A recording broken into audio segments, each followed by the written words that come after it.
Hare Krishna and good morning all of you. Students, in the previous class I told you the 14.2 exercise of lesson punctuation. English 2 का 14th lesson punctuation का मैंने आपको 14.2 exercise कराई थी. उसमें हमने समझा था कि जो अंडरलाइन वर्ड्स हैं इनको एपोस्ट्रोफी के फॉर्म में कैसे लिखना है. Okay, and we also read some contracted form. I also told you about some contracted forms of some words.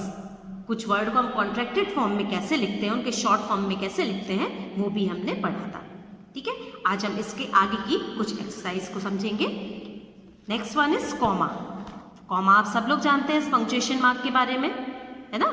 सो देखते हैं. We use a comma to separate words in a list. हम comma का use कब करते हैं? जब कोई list में कुछ वर्ड्स लिखे हुए हैं, एक लिस्ट बनी हुई है, तो हम उसको सेपरेट करने के लिए कॉमा का यूज करते हैं ना. सेंटेंस में जब मान लीजिए हम एक ही, जैसे मान लीजिए मेरे को लिखना है आई ईट मैंगो बनाना पाइनएप्पल. सो मैं इसके बीच में क्या करूंगी?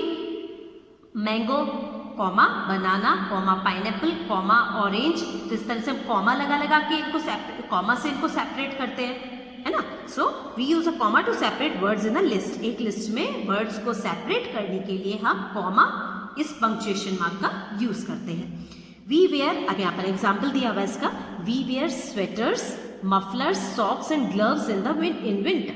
हम विंटर्स में sweater mufflers socks and gloves को पहनते हैं. सो हमने sweater comma mufflers comma socks और उसके बाद एंड आ गया, तो यहाँ तो कॉमा नहीं लगाएंगे. And gloves in winter. तो इस तरह से हमने इनको कॉमा से सेपरेट करा.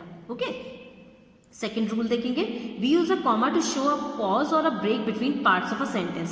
सेंटेंस के पार्ट्स के बीच में कहीं पर हमको अगर थोड़ी सी देर के लिए रुकना है या वहां पर कोई थोड़ा सा एक ब्रेक देना है, तो वहां पर भी उसको करने के लिए हम कॉमा का यूज करते हैं. ठीक है, अब इसको हम एग्जाम्पल देखते हैं. I need a notebook a ruler and a sharp pencil. ठीक है, अब यहाँ पर देखिए आई नीड अ नोटबुक. जब हम बोलते हैं तो ऐसे थोड़ा सा एक सेकेंड के लिए रुकते हैं ना, है ना. सो इसको यहाँ पर पॉज देने के लिए हम यहाँ पर कॉमा का यूज करेंगे. I need a notebook. आप किसी की शॉप पर गए या किसी से आप बोल रहे हैं तो आप कैसे, I need a notebook a ruler and a sharp pencil, है ना. इस तरह से बोलेंगे ना, तो यहाँ पर फिर कॉमा का यूज होगा. जब शॉर्ट पॉज, बिल्कुल छोटा सा रुकना हो कहीं पर, तो उस जगह कॉमा का यूज होता है. ओके, सेकेंड इसका एग्जाम्पल है. I shall buy the things take them home and finish the project. इसका मीनिंग हुआ मैं चीजें खरीदूंगा. I shall buy the things, मैं चीजें खरीदूंगा. टेक देम होम, उनको घर ले जाऊंगा. एंड फिनिश द प्रोजेक्ट, और अपना प्रोजेक्ट फिनिश करूंगा. So I shall buy the things comma, इसको हम कैसे पढ़ेंगे? देखिए, I shall buy the things take them home and finish the project. इस तरह से हम बोलेंगे ना इसको, तो हम थोड़ा सा रुक रहे हैं यहाँ पर बोलते समय. अब देखिए, हम यहाँ पर आई शैल बाय द थिंग्स, इस यहाँ तक बोलने में हम रुकेंगे नहीं. आई शैल बाय, ऐसे तो आप नहीं बोलेंगे ना. आई शैल बाय द थिंग्स, ऐसे तो नहीं पढ़ेंगे हम. इसको हम कैसे पढ़ते हैं? I shall buy the things take them home and finish the project. इस तरह से पढ़ेंगे ना, तो हमको यहाँ पर एक शॉर्ट पॉज देना पड़ा. उस शॉर्ट पॉज के लिए हमने यहाँ पर क्या यूज करेंगे? कॉमा का यूज करेंगे यहाँ पर. Okay, now next rule for comma is on page number 46. It is written, we use a comma after introductory words such as yes और एंड नो. जब भी हम सेंटेंस में येस और नो का यूज करते हैं, तब भी हम उसके बाद में कॉमा का यूज करते हैं हमेशा. ठीक है, अब देखिए इसका. Yes I will wait for your call. हाँ, मैं तुम्हारे कॉल का वेट करूंगा. सो येस के बाद में कॉमा आया. ऐसे ही नो लिखा होता है ना, तो नो के बाद में भी कॉमा का यूज किया जाता है. ओके, उसके बाद कॉमा का एक और यूज क्या है? We also use a comma to separate the name of the person being spoken to from the rest of the sentence. ठीक है, अब कॉमा का यूज उस समय भी करते हैं कि जब मान लीजिए किसी सेंटेंस में किसी पर्सन के बारे में कुछ वो बात हो रही है. ठीक है, तो उस पर्सन का नेम, उस पर्सन के नेम के बाद हम कॉमा लगाएंगे, और उसके बाद उसके बारे में जो भी बात बोल रहे हैं या उसको कुछ बात बोल रहे हैं, तो वो बात वहां पर बाद में लिखी जाती है. ठीक है, अब इसका एग्जाम्पल हम देखते हैं. Raghav I will call you today. अब यहाँ पर किसको बात बोली जा रही है? राघव को. तो राघव के बाद हम कॉमा लगाएंगे. राघव को बोला जा रहा है. सो राघव, उसके बाद क्या बोला जा रहा है? I will call you today. उसके बाद फुल स्टॉप. सो राघव के बाद कॉमा लगाया. जिस भी पर्सन को बोल रहे हैं ना उस पर्सन का नेम और उसके बाद आएगा कॉमा, और उसके बाद उसको जो भी बात बोली जा रही है उसके बारे में बोली जा रही है या उसको कुछ करने के लिए बोला जा रहा है तो वो बाकी का सेंटेंस बाद में लिखा जाता है। ठीक है, एंड एज यूजुअल सेंटेंस के एंड में हम क्या लगाते हैं, फुल स्टॉप लगाते हैं। ठीक है, तो आपको कॉमा का यूज समझ में आया कि लिस्ट, अगर कोई भी थिंग्स की लिस्ट है उसको सेपरेट करने के लिए यस एंड नो के बाद कॉमा आता है, किसी भी पर्सन का नेम है उसके बाद और उसके बाद जो बात बोली गई है तो उन दोनों के बीच में कॉमा आता है कि किसी भी पर्सन को और कोई चीज़ मेंशन करी जा रही है तो उस पर्सन का नेम लिखते हैं और उसके बाद कॉमा आता है उस सेंटेंस में। ठीक है, और एक और रूल था कि अगर हमको सेंटेंस में कहीं पर थोड़ा सा टाइम के लिए रुकना होता है तब उस समय भी हम कॉमा का यूज करते हैं। ठीक है, चलिए प्रैक्टिस टाइम 14.3 देखेंगे। Punctuate the following sentences, use capital letters, comma, full stop, question mark, exclamation mark and apostrophe wherever needed. अब हमको इन सेंटेंसेस को पंक्चुएट करना है। उसमें हमको क्या क्या करना है, यूज कैपिटल लेटर्स, जहाँ जहाँ पर आपको कैपिटल लेटर्स यूज करने की जरूरत है वहाँ पर आपको कैपिटल लेटर करना है सेंटेंस में। तो कहाँ कहाँ पर होता है सेंटेंस में कैपिटल लेटर, एक तो सबसे पहले सेंटेंस जब स्टार्ट होता है तो उसका फर्स्ट लेटर कैपिटल होता है, और अगर सेंटेंस के बीच में अगर कोई प्रॉपर नाउन आ रहा है तो उसका फर्स्ट लेटर भी हम कैपिटल लिखते हैं, राइट। और उसके अलावा बाकी के जो भी पंक्चुएशन मार्क की जहाँ पर जरूरत है, अगर कॉमा लगाने की जरूरत है, full stop, question mark, exclamation mark, apostrophe, जहाँ पर जिस भी चीज़ की जरूरत है वो करते हुए हमको सेंटेंस को करेक्ट पंक्चुएट करके लिखना है। ठीक है, अब देखते हैं ये सेंटेंसेस जो दिए हुए हैं ना ये करेक्टली नहीं लिखे हुए हैं, इनमें कोई पंक्चुएशन मार्क का यूज नहीं किया हुआ है। सो ये इनको करेक्ट सेंटेंसेस नहीं बोलेंगे। जब सेंटेंस को पूरा पंक्चुएट करके लिखा जाता है उस कंडीशन में सेंटेंस एक परफेक्ट सेंटेंस कहलाता है। ठीक है, चलिए फर्स्ट सेंटेंस देखते हैं। Anuj, Ankita and Pooja enjoyed the band's performance. ठीक है, अब यहाँ पर देखिए अनुज, अंकिता एंड पूजा, सबसे पहले तो हम ये देखेंगे कि अनुज, अंकिता एंड पूजा ये प्रॉपर नाउन्स है क्योंकि ये गर्ल्स के नेम है, तो ये प्रॉपर नाउन हुए ना, तो इनका फर्स्ट लेटर कैसा होना चाहिए, कैपिटल होना चाहिए। सो अनुज का ए हम कैपिटल लिखेंगे। ठीक है, अब अनुज, अंकिता, ये इन दोनों के बीच में क्या होना चाहिए, कॉमा होना चाहिए, है ना। सो हम यहाँ पर कॉमा लगाएंगे। अनुज, अंकिता, अंकिता का भी ए कैपिटल लिखेंगे एंड पूजा का पी कैपिटल लिखेंगे। एंजॉयड द, अब उन्होंने क्या एंजॉय करा, बैंड की परफॉर्मेंस। सो बैंड की, अभी हम एक बैंड के बारे में बात कर रहे हैं यहाँ पर। ठीक है, एक बैंड का मतलब क्या होगा, बैंड एपोस्ट्रोफी एस। ठीक है, लेकिन अगर आप बैंड्स लिखेंगे और उसके बाद एपोस्ट्रोफी लगाएंगे ना तो उसका मीनिंग क्या हो जाएगा, मोर देन वन बैंड हो जाएगा ना। ये हमने रूल्स में पढ़ा था कि जब भी प्लूरल वर्ड में अगर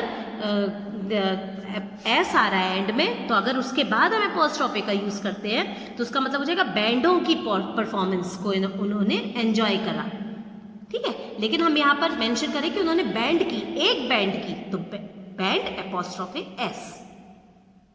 ठीक है, ये समझ में आया आप लोगों को। चलिए सेकंड सेंटेंस देखेंगे। I went to the concert last evening. I कैसा आएगा, फर्स्ट लेटर है, आई कैपिटल लिखा जाएगा। और एक चीज स्टूडेंट्स आप हमेशा ध्यान में रखिए, जब भी हम मैं के लिए जो आई लिखते हैं ना वो हमेशा बीच में भी आता है अगर सेंटेंस के, तो वो कैपिटल ही लिखा जाता है उसको। ठीक है, कभी भी बीच में अगर मैं के लिए जो आई आता है ना, आई लिखते हैं मैं के लिए, तो वो हमेशा स्टार्टिंग में तो कैपिटल हो गई, लेकिन अगर सेंटेंस के बीच में भी आ रहा है तब भी उसको हम कैपिटल फॉर्म में लिखते हैं। ठीक है, सो आई कैपिटल लिखेंगे। I went to a concert last evening, I went to a concert last evening, इसमें कुछ भी हमको कोई एपोस्ट्रोफी कॉमा लगाने की जरूरत नहीं है, एंड में सिर्फ फुल स्टॉप आएगा। इसमें एंड में आप फुल स्टॉप जरूर से ध्यान रखिएगा सब सेंटेंसेस में लगाने का।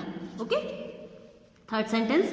The drummer, the guitarist and the singer were truly amazing. अब यहाँ पर द ड्रमर में द का टी कैपिटल हो जाएगा, द ड्रमर के बाद क्या आएगा, यहाँ पर कॉमा आएगा क्योंकि यहाँ पर सेकेंड उसमें भी दिया हुआ सेकेंड एक पर्सन के बारे में भी बताया गया है। सो इनको हम सेपरेट करेंगे एक दूसरे से, अलग अलग करने के लिए हमको क्या करना पड़ेगा, कॉमा लगाना पड़ेगा यहाँ पर। So the drummer, comma, the guitarist and, अब इसके बाद कॉमा नहीं आएगा क्योंकि यहाँ पर एंड आ गया है ना, and the singer were truly amazing, और एंड में फुल स्टॉप आ जाएगा यहाँ पर। ठीक है, fourth sentence. We got free shirts, caps and posters with the band's name on them. इसका मतलब हुआ हमको मिली free shirts, caps and posters with the band's name, band के नेम। यहाँ पर भी हम एक बैंड को ही लेंगे, बैंड के नेम। तो क्या हो जाएगा, एक बैंड का करने के लिए हम क्या करेंगे, बैंड एपोस्ट्रोफी एस, है ना।